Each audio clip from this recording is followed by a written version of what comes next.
Naisip ni Hong na tumakas lang siya nang hindi nagtagumpay, at kasalanan niya lang na hindi siya nagkaroon ng sapat na lakas. At hindi dapat limitahan ang sarili sa maling landas dahil maaari itong humantong sa kamatayan. At nakita niya na ang pinakamatandang ninuno ng pamilya Sui ay walang kapangyarihan na maaaring maging mahal sa kanya. Humingi ng paumanhin ang pinuno at sinabing siya'y isang ang tao at nawala ang kanyang tibak. Kinuha ni Hong ang inumin at ininom. Nagsimula rin siyang tumawa at sinabing gusto rin niyang iligtas ang kanyang reputasyon. Lahat ng tao ay nabigla at nagtanong, ano itong bagay? At ano itong puting daanan? Ito ba ay mahigpit na isang yan demon tumor? At nagulat din sila. Lumapit din si Lin sa kanya at sinabi sa kanya na oras na para maghanda sila sa pag-alis dito dahil siya'y nagugutom na. Sumagot siya sa kanyang amo na lahat ay tama. At sa sandaling iyon, dumaan ang batang Panginoon at hiniling sa lingkod na bigyan siya ng di pambabaeng pagpapalagayang loob at kailangan niya ito ngayon. Ngunit narinig at nakita ni Hong ang lahat. Kung paanong ang batang Panginoon ay hindi nasisiyahan at laging balisa. At mayroon pa siyang pamilya UI. Ngunit ang sirain siya tulad ng isang langgam ay labis na. Nasa likod pa rin ng pader si Hong. At sa sandaling iyon nakita niya ang isang kakaibang lalaki na sumusunod sa batang Panginoon. Agad na naramdaman ng lalaki ang isang malakas na sumpa mula sa estranghero na ito. At ngayon ay makikita niya kung gaano ito kahusay o kung gaano ito kahanga-hanga maglalaro. Umupo ang batang Ginoo sa mesa at inisip kung paano niya makikilala ang babaeng gusto niya. Ngunit sinabi sa kanya ng mga babae na mayroon siyang maliit na pag-asa.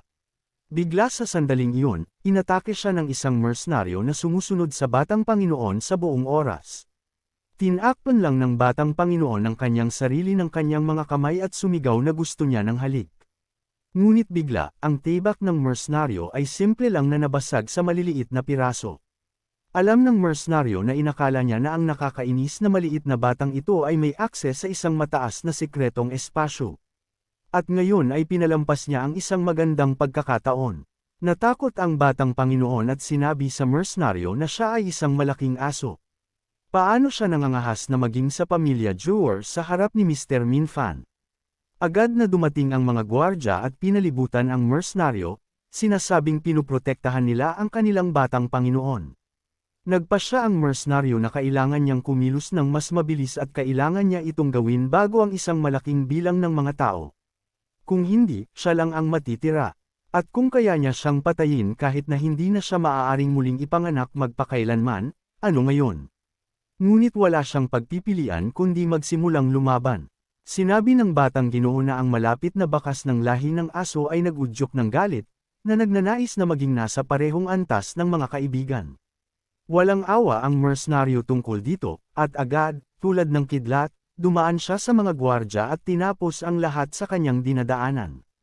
At sa wakas, naabot niya ang kanyang target at sa kanyang bilis ay dumaan siya sa kanyang depensa at nasugatan ang kamay ng batang Panginoon. Agad na dumating ang mga gwardya sa pagtatanggol ng kanilang amo at sumigaw na mayroong isang estrenyo sa teritoryo na kailangang tapusin. Sa sandaling iyon, mas tiningnan ng mercenaryo at labis siyang nasabik dahil ang asong ito ay mula sa kanluran dahil mayroon siyang pattern sa kanyang likod. Nagtanong ang batang Panginoon sa mercenaryo kung ayos lang siya. Ano ang nalunok niya pagkatapos ng lahat? Ang ginoong ito ay hindi siya hinawakan. Ngunit bakit niya itutuloy ang ginoong ito at susubukang patayin siya? Agad na, inatake siya ng mercenaryo gamit ang kanyang tibak at sumigaw na siya ang lumikha ng orchid. At maging ang mga bulaklak ay hindi malinaw. Ngunit kung gayon, kailangan niyang mamatay. Sumisigaw na ang mga tao na hindi ito maganda. At mayroong isang mamamatay tao sa likuran na gustong sugulin si Mr. Zhu at itinutulak siya palayo ng mga lingkod ng pamilya Zuer ngayon. Narinig din ni Lin ang lahat ng ito at tinanong si Hong kung alam niya kung ano ang nangyari. Sumagot si Hong na ang mga estudyante ay naghula lamang at wala ng iba. At sa anumang paraan, mas mabuti pang magkwentuhan sila. Dadalhin niya siya at ang kanyang kapatid na babae at pupunta sila upang tingnan ng magkasama. Ngunit si Si ay nagsasabi sa sandaling iyon na gusto lamang niyang uminom. Sa sandaling ito, ang pinuno mismo ang pumasok sa labanan, na pumipigil sa dalawang daliri na tibak ng mercenaryo. Tinanong siya ng pinuno kung paano siya nang ahas na masangkot sa mga usapin ng pamilya Zhu. At kaya, pumunta siya sa kanila na may isang mensahe. Nagsimulang mabulunan ang mercenaryo, at tinanong siya ng pinuno, dumating ba siya na may mensahe? Sumagot ang mercenaryo na kumilos siya ng napakalakas ng hindi nagpapakita ng anumang mga palatandaan. Hindi ka panipaniwala na siya ay nakialam. Kung hindi dahil doon, tiyak na nakipag-ayos na siya sa kanya. Biglang nagsalita ang batang Ginoo at sinabing mayroon lamang isang langit at siya ay isang santo. At sinabi niya sa nakatatanda na siya ay isang modernong may sakit na tao lamang. Hindi siya makikisangkot sa kanya kahit na. Kung magpapatuloy siya, tiyak na papatayin niya siya. Sumagot ang mercenaryo na hindi siya santo at hayaan silang makinig sa kanya ng maingat at hindi niya babaguhin ang kanyang pangalan, hindi babaguhin ang kanyang apelyido. Nagtipon din ang mga panauhin sa plaza at nagtanong kung ano iyon, ngunit sinabi sa kanila na siya ay talagang isang demonyong espadachim lamang. Sinabi ng lalaki na ang kanyang husay sa tibak ay matindi ang katumpakan. Walang mga panuntunan sa kanyang mga pagkilos. Tanging kung ito ay isang tao na hindi niya gusto, agad siyang naglalabas ng kanyang tibak at pumapatay. Sinabi din ng panauhin na sila iyon. Sa loob ng ilang panahon, naghahanap si Yanjo ng malalakas na mga kaaway. Ang husay sa tibak ay ganoon na ang lahat ng naghahanap nito ay natalo at napahiya. At lahat ng tao sa Yanzhou ay nasa Beijing at naisip lang niya na ang taong ito ay talagang nagtangkang sugulin ang batang Panginoon ng pamilya Zhu. Biglang sinabi ng pinuno, paano nangyari na siya ay isang kinatawan ng pamilya Suir at nahulog sa mga kamay ng angkan na ito ng demonyong mundo. Sinabi sa kanya ng mercenaryo na huwag siyang sumigaw at ito ay nauugnay kay Gui.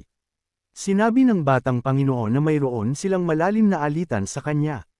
Kahit sa huling sandali ng kanyang buhay, aatakihin pa rin niya siya. Nagtanong ang mercenaryo ng may pagtataka, mayroon ba silang ganoong kalaking alitan? Ngunit paano siya tutugon sa katotohanan na ang kanyang nakababatang kapatid na babae ay namatay sa kanyang mga kamay? Nagtanong ang batang Panginoon ng may pagtataka bilang tugon. Kapatid niya, sumagot ang mercenaryo na ang pangalan ng kanyang kapatid na babae ay Hao. Palagi siyang nasa tabi niya. Pagkatapos ng 8 malalaking kaganapan, nakilala niya ang daan sa pagsasanay na kilala si Chaim at ipinakita ang realm at anino. At noong taong iyon, nagsimulang mag-aral ng alchemy ang kanyang kapatid na babae, nagpaplanong maglakbay sa Lushan upang makita ang pinakamahusay na mga bulaklak sa dagat, at sinamantala niya ang isang tiyak na pagkakataon, naging interesado sa sword art, at nagpa siya na sumama sa kanya. Bilang isang resulta, pagkalipas ng ilang buwan, iniwan niya ang kanyang sirang jade bracelet, at saka lang niya napagtanto na bigla siyang lumitaw sa Xuanhao, at nagmadali siyang pumunta sa Xuanga, nagtanong sa maraming tao sa daan, halos nawalan ng pag-asa. Saka lang niya nalaman na ang kanyang kapatid na babae ay narito at siya ay kinidnap niya at ng kanyang pamilya at mula noon ay hindi na siya muling nagpakita. At maging ang lahat ng tao sa Anjuken ay alam na ang junior master ng pamilya Sua ay napakababa at nakakabit sa mga babae at may mga chismis pa na lihim siyang nagsasanay sa Mount Liman at maraming babae ang namatay mula sa kanyang pagpapahirap at ang kanyang kapatid na babae ay isang Jindan-level cultivator. Tiyak na nahulog siya sa kanyang masamang kamay at hindi niya maiisip kung ano ang pinagdaanan ng kanyang kapatid na babae bago siya namatay. At mula sa sandaling iyon, tiyak na kailangan niyang maghayganti, kahit na kailangan niyang magbayad ng mataas na presyo. At kaya ipinagkaloob niya ang kanyang buhay ng masigasig at nagsasanay, naghahanap ng mga tao upang sirain ang mga hadlang, at kalaunan ay nakayanan na niyang lampasan ang antas ng pag-iisa. At gayunpaman, habang naghihintay siya ng isang pagkakataon upang maghayganti, palagi siyang lumalabas na may isang grupo ng malalakas na mga lingkod. Kung bigla siyang magpasya na umatake, tiyak na mabibigo siya. At kaya maaari lang siyang magtago at maghintay, maghanap ng mga pagkakataon. At kapag siya, ang junior master ng pamilya Sui, ay nagdaos ng isang pista, iyon ang magiging pinakamahusay niyang pagkakataon upang umatake. At ang pinakadelikadong lugar ay ang pinakaligtas. At siya ang magiging kanyang katulong sa kalamidad ng pamilya Sua. At dahil ito ang magiging sandali kung kailan siya ay pinaka-relax, ang kanyang rate ng tagumpay ay magiging mas mataas. Ngunit hindi niya inaasahan ito. Sinabi ng batang Ginoo sa upahang lalaki na siya ay talagang kasing lakas ng isang hayop. At sa katunayan, hinangaan niya siya. At ang kulang lang sa kanya ay isang bagay, isang pag-iisip lang. Dinilaan lang ni Young Master Sua ang kanyang mga labi at sinabing, iyan ang bagay. Naalala niya na ang babaeng ito ay may karakter at siya ang kanyang kapatid na babae. At ang mga babaeng cultivator na nakilala niya ay hindi partikular na malilimutan. Karamihan sa kanila ay nakalimutan na niya. Gayunpaman, mayroong ilan na ang mga imahe ay nananatili sa alaala, at kahit pagkatapos ng maraming taon, sulit silang alalahanin. At ang kanyang kapatid na babae ay isa sa mga ito, at naaalala pa rin niya na mayroon siyang napakaakit na figure. Ngunit sa kasamaang palad, ang kanyang karakter ay tulad ng isang paputok. Magalit lang at siya ay sumasabog. Naalala ng mercenaryo ang kanyang kapatid na babae na sinasabi sa kanya na huwag gamitin ang kutsilyo at makasama lang siya. Dinilaan lang ni Young Master Suir ang kanyang mga daliri muli at sinabing ang mga ganoong babae ang pinakaakit sa kanya at mas maraming tagumpay ang nakakamit niya, mas maraming kasiyahan ang nararamdaman niya. Nagpatuloy si Young Master Suir na naaalala pa rin ng binata na ito na mayroon siyang kamangha-manghang figure. Ngunit sa kasamaang palad, ang kanyang karakter ay tulad ng paputok. Sa sandaling hinawakan niya ito ay sesabog. Ngunit sa ganoong babae, kung paamuin mo siya, ang pakiramdam ng tagumpay ay nagiging mas malakas lamang. At siya mismo ang nagpahintulot sa kanya sa lasing na tore ng mga immortal. Ngunit hindi niya alam ang kanyang lugar, kaya pumasok siya sa kanyang silid. Ngunit sa una ay sinigawan niya siya na parang bali-bali. Ngunit pagkatapos ng ginawa niya, siya ay umiyak, nagmakaawa sa kanya na tumigil, at ang tunog na iyon ay umiikot pa rin sa kanyang mga tainga. At ang ganoong kalaking mare.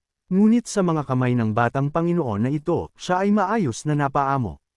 Ngunit, pagkatapos noon sinabi niya sa kanya na huwag na siyang magsalita pa at nilalaro niya siya sa loob ng 3 araw ng diretsyo. Ang antas ng kanyang kasanayan ay bumagsak.